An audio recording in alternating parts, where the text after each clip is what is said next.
Let me give you guys some practice. So integrate this by using substitution. So in the past, the way we've done this would be for us to think of something in such a way that when we differentiate it, it would give us this whole thing here. So in the past, we would zoom into this bit here.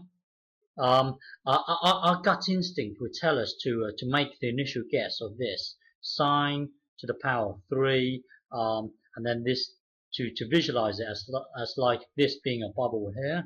So this would be 3 over 2 minus. So in the past, our gut's instinct would tell us to make this as our initial guess. So this being our initial guess, we would then differentiate this. So that would then give us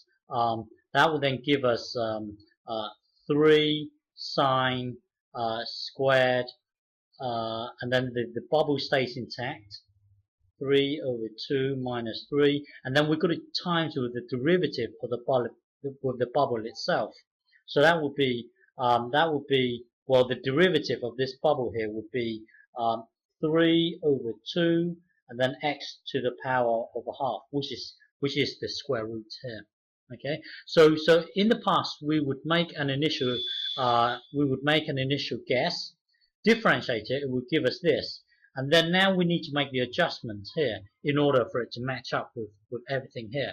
So our well, if you look at this times this would be 9. And then you've got over 2 here. So we would negate this thing here by doing this, by timesing our initial guess to this.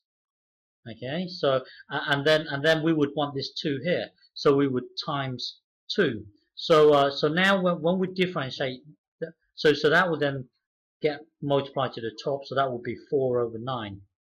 So that would be 4 over 9. Now when you differentiate 4 over 9 of this thing here, it will give you this thing here. So that's the way we've done it in the past. But now learn to do it the proper way, in that let u equals this, and then du equals blah blah blah, and then substitute it back in.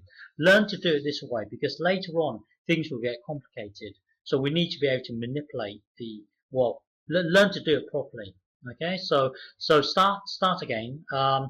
Integrate this, but let u equals this thing here, and then follow through the whole process. Okay, so press pause and do it properly. Okay, so to do this, so we let u equals this thing here. Okay, and then du equals this thing here, and then when you get to this bit here, visualize it as this. This gets multiplied to the top, so that will be 3. Well, this thing is really the square root. 3 square root of x, and then over 2 here, and then so that would be du, and then this would be dx here. So so multiply that by 2. That will then give you this, and then divide by this. That will leave you dx on its own. Well, from here, dx equals this thing here. So now we can put the u into this thing here. Okay, and then we can put this into the dx here. So this whole thing here will become this. Okay, and then this will get cancelled out with this, and then this times with this, that will be 4 over 3. So that would then take you to here, and then because this is a constant, take it out. That would then give you give you this, and now integrate this. So so that would then blah blah blah. It would give you this, and then substitute the u back in. So overall, the answer would be this. Okay.